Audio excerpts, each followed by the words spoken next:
ఉన్న బంగారాన్ని విడిపించి ఆ రోజు ఆన్లైన్ రేటుకే మేము కొంటాం. Sharma gold company.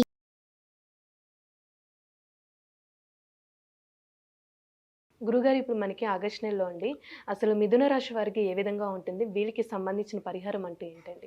తప్పకుండా అమ్మ. ఓం శ్రీ గురుభ్యో నమః.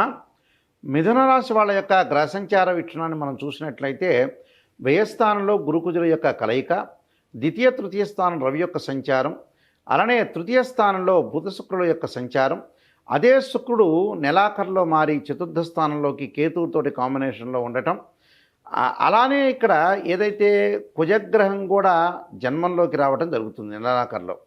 ఈ మిథున రాశి వాళ్ళకి భాగ్యస్థానంలో శని వక్రస్థితిలో ఉండటం, దశమ స్థానంలో రాహు యొక్క సంచారం. అంటే గ్రహాల యొక్క మార్పులు అనేవి కొన్ని జరుగుతూ ఉన్నాయి నెలాఖరులో. అంటే 25వ తారీఖు 24వ తారీఖు ఒక రకంగా ఉంటే చివరి వీక్ వేరే రకంగా మారిపోతుంది. అయితే ఏ విధంగా ఉండబోతుంది మిథున రాశి వాళ్ళకు వచ్చేటప్పటికల్లా ముఖ్యంగా ఈ శుక్రగ్రహం అనేది కొద్దిగా అనుకూలంగా ఉంది. అంటే శుక్రగ్రహం అనేది అనుకూలంగా ఉంటే చతుర్థ స్థానంలోకి వస్తేనే అనుకూలంగా ఉంటుంది. అంటే మనకి 25వ తారీఖు వరకు కూడా వివాహ ప్రయత్నాల్లో 1-2 సంబంధాలు తప్పిపోయి 3వ సంబంధం కలిసే అవకాశాలు ఉండటం, స్త్రీ పురుషుల మధ్యలో కొంత చిన్న చిన్న కలహాలు రాకుండా చూసుకోవాలి. దాంతోపాటు కొన్ని గ్రహాల యొక్క స్థితుల వల్ల అనుకూలమైన ఫలితాలు జరిగే అవకాశాలు ఉంటాయి. అంటే ఈ నెలాఖరు నుంచి శుక్రగ్రహం బలం వల్ల ఉద్యోగంలో ప్రమోషన్లు, అలానే ఉద్యోగపరంగా ఆర్థిక స్థితిగతులు మారే అవకాశాలు ఉంటాయి. అంటే 25వ తారీఖు వరకు ఒక రకంగా ఉంటుంది. 25 తర్వాత 5 రోజుల పాటు శుక్రగ్రహం యొక్క బలం వల్ల వాళ్ళకు ఉద్యోగంలో ప్రమోషన్లు, ఆర్థిక స్థితిగతులు మెరుగుపడటం, అలానే అనుకున్నవన్నీ కూడా సాధించడం, సర్వత్రా విజయం లభించే అవకాశాలు ఎక్కువగా ఉంటాయి. అంటే అనుకూలమైన పరిస్థితులన్నీ కూడా నెలాఖరు నుంచే ప్రారంభమవుతాయి. అది ప్రేక్షకులందరూ గుర్తుపెట్టుకోవాలి. అయితే అలానే ఆందోళన చెందాల్సిన పని లేదు. అలానే తృతీయంలో రవి వల్ల కొద్దిగా మంచి జరిగే అవకాశాలు ఉంటాయి. అంటే తృతీయంలో రవి అంటే మనకి సింహరాశిలో సంచారం చేయటం వల్ల అనుకూలమైన ఫలితాలు జరుగుతాయి. దానివల్ల ఎలాంటి ఫలితాలు? శారీరక సుఖము, ఇష్టసిద్ధి, సంతానం పరంగా సంతృప్తిదాయకంగా ఉండటం, అంటే సంతాన పరంగా అనుకూలంగా ఉండే అవకాశాలు ఉంటాయి. అంటే సంతానం యొక్క సంతృప్తి అంటే వాళ్ళ యొక్క చదువులు, వాళ్ళ యొక్క పెళ్ళిళ్ళు, వాళ్ళ సక్సెస్ని తల్లిదండ్రులు ఆనందించే అవకాశాలు ఎక్కువ ఉంటాయి. అంటే శరీరంలోంచి హృదయంలోంచి ఆనందదాతు కదులుతేనే సంతానం కలుగుతుందని అర్థం. అంటే జీవితం వాస్తవంగా అయితే సంతాన పరంగానే ఉంటుంది తల్లిదండ్రుల యొక్క లైఫ్ అనేది. వాళ్ళు బాగుంటే తల్లిదండ్రులు బాగున్నట్టే 100% అది. అలానే ఆరోగ్యపరంగా బాగుండటం, ప్రయత్నములు సఫలీకృతం కావటం, స్థానచలనము, అలానే వృధా ప్రయాణాలు జరిగే అవకాశాలు ఉంటాయి. అంటే వృధా భ్రమణము అని అంటారు. అంటే అనవసరమైన తిరుగుళ్ళు అనేవి తగ్గించుకోవాలి వీళ్ళు. అంటే లేనిపోని దానికి తిరగటం కాదుగా. అక్కడ డబ్బు వచ్చేటట్టుగా ఉండి నీకు ఫలితం వచ్చేటట్టు ఉంటే, నీకు మంచి జరిగేటట్టు ఉంటే 100 సార్లు తిరుగు. కానీ అనవసరంగా తిరిగి లేనిపోని ఆయా ప్రయాసాలు, ఆరోగ్యపరంగా నష్టం జరిగేటట్టుగా చూసుకోకూడదు. దాంతోపాటు నేత్ర సంబంధమైన రోగాలు, అంటే రైట్ హ్యాండ్, రైట్ ఐకి కొంత ప్రాబ్లం వచ్చే అవకాశాలు ఉంటాయి.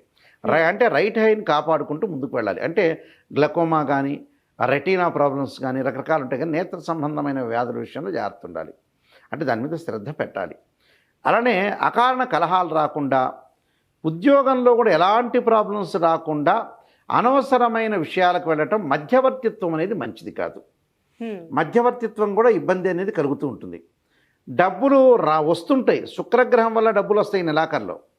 కానీ దాన్ని కొద్దిగా మితంగా చూసుకోవాలి. ఎందుకంటే వ్యయంలో గురువు ఉన్నాడు కాబట్టి డబ్బు ఖర్చు చేస్తాడు. వ్యయంలో కుజుడు ఉన్నాడు అనుకోండి, అకారణమైన కలహాలు వస్తాయి. భూ సంబంధమైన విషయాల్లో వేరు పెట్టకూడదు. అంటే అనవసరమైన విషయాల్లో రాద్ధాంతం చేసుకోకూడదు. మధ్యవర్తిత్వం అనేది అస్సలు మంచిది కాదు. దానితో పాటు కొత్త పనులు ప్రారంభం చేస్తారు సూర్యగ్రహం వల్ల. అలానే వ్యాపారం ఆరంభించటం, విద్యా ఉద్యోగాల్లో ఈ నెలాఖరు నుంచి మంచి లాభాలు కలగటం, వివాహ శుభ కార్యక్రమాల్లో పాల్గొనే అవకాశాలు ఉండటం, అలానే వృత్తిలో ఆకర్షణీయమైన కొన్ని మార్పులు జరగటం నెలాఖరు నుంచి, అలానే వ్యవహారాల చురుకుదనము, దాంతోపాటు అధికమైన కోపం పెరిగే అవకాశాలు ఉంటాయి వీళ్ళకి కుజుడు యొక్క ప్రభావం వల్ల. అంటే వృధా సంచారంతో పాటు కోపము, ఆవేశాన్ని తగ్గించుకుంటూ ముందుకు వెళ్ళాలి. స్థానచలనం, ప్రయాణాలు చేసేటప్పుడు ఇంటి దగ్గర నుంచి బయలుదేరుతారు, ఎంబటే ఏదో ఆటంకం వస్తుంటుంది. మంచి పని చేసేటప్పుడు కూడా కొన్ని ఆటంకాలు వస్తాయి. చెడ్డ పని చేసేటప్పుడు అంత ఆటంకాలు వచ్చినా పర్వాలా, ఇంట్లో ఉంటాడు. కానీ ఆటంకం మంచి పనులు చేసేటప్పుడు ఆటంకం రాకూడదు. ఆర్థిక పరంగా చిన్న చిన్న విషయాల్లో కొద్దిగా సమస్య అనేది వస్తుంటుంది. నేను అందువల్లే పొదుపు చేసుకోండి అంటున్నా. అంటే 25వ తారీఖు వరకు ఆర్థిక పరంగా ఏమీ ఖర్చులు పెట్టద్దండి. ఖర్చులు పెట్టకూడదంటే ఆరోగ్యపరంగా వెళ్తే డాక్టర్ దగ్గర ఖర్చు పెట్టకుండా ఉండొద్దండి. ఆ విధంగా కాకుండా అనవసరమైన ఖర్చులు మన వాళ్ళకి ఏంటంటే చాలా మందికి కూడా ఒక చాలా బయాలజికల్ ప్రాసెస్లో నెంబర్ ఆఫ్ టైమ్స్ చెబుతున్నా, ఖర్చు పెట్టే చోట ఖర్చు పెట్టడండి. అదే మైనస్ పాయింట్ మనుషులకి. ఇప్పుడు మన ఆరోగ్యపరంగా చూసుకోవాలి, డాక్టర్ని కన్సల్ట్ కావాలి, ఎంబట ఆయన 2000 పెట్టి స్కానింగ్ అన్న అనుకో, ఎంబట ఆ 2000 రూపాయలు ఎందుకులే అనుకుంటాడు. వాడు ఇంకో లగ్జరీ ఖర్చు చేస్తాడు. మనం డబ్బుని అనేది ఎలా సద్వినియోగం చేయాలి అనేది మనిషికి తెలియట్లేదండి. దానిలో టోటల్గా ఫెయిల్యూర్ అవుతున్నారు. దాన్ని ఎక్కడ ఖర్చు పెట్టాలో అక్కడ ఖర్చు పెట్టి ముందుకు వెళ్ళటం అనేది చాలా ఇంపార్టెంట్. అలానే కుటుంబంలో కలిసి కొంత దైవ దర్శనాలు అలానే ముందుకు వెళ్ళే అవకాశాలు ఎక్కువగా ఉంటాయి. అంటే అనుకూలమైన ప్రయత్నాలు బాగుంటాయి. వివాహానికి సంబంధించే విధంగా ఉంటుందండి. వివాహానికి సంబంధించిన విషయాలు కొద్దిగా వెనక్కి వచ్చే అవకాశాలు ఉంటాయి. నెలాఖరు నుంచి సత్ఫలితాలు ఎక్కువ ఉంటాయి. అంటే వివాహ ప్రయత్నాలు 25వ తారీఖు శుక్రుడు మారనంత వరకు మిథున రాశి వాళ్ళు 3వ స్థానంలో శుక్రుడు ఉంటాడు కాబట్టి వివాహ ప్రయత్నాలకు అనుకూలంగా ఉండవు. ఈ నెలాఖరు నుంచి వాళ్ళ యొక్క ప్రయత్నాలు మొదలు పెడితే సక్సెస్ అయ్యే అవకాశాలు ఎక్కువ ఉంటాయి.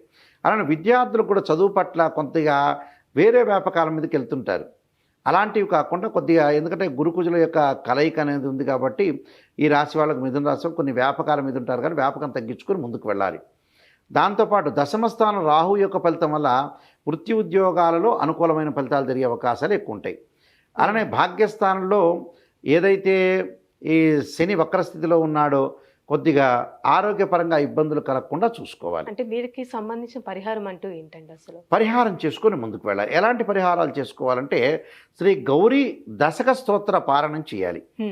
ఆ స్త్రీలు కూడా ముఖ్యంగా స్త్రీలు వాళ్ళకి ఆరోగ్యపరంగా ఇబ్బందులు లేకుండా ఉండటానికి కూడా గౌరీదేవి యొక్క ఆరాధన చేయాలి.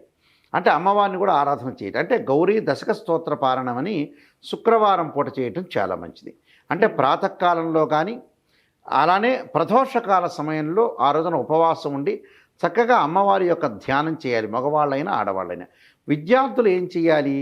దక్షిణామూర్తి స్తోత్ర పారాయణం చేయాలి.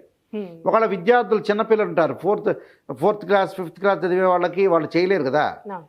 వాళ్ళేందో వాళ్ళ పేరు మీద మా అబ్బాయి బాగుండాలి అంటే మమ పుత్రాయాం అనుకుంటూ మా కొడుక్కి మంచి జరగాలి, మా కూతుర్ని మంచిగా జరగాలి, వాళ్ళ విద్య మీద కాన్సన్ట్రేషన్ చేయాలని వాళ్ళు చదువుకోవటం మంచిది. అంటే దక్షిణామూర్తి స్తోత్ర పారాయణం చేయడం చాలా మంచిది.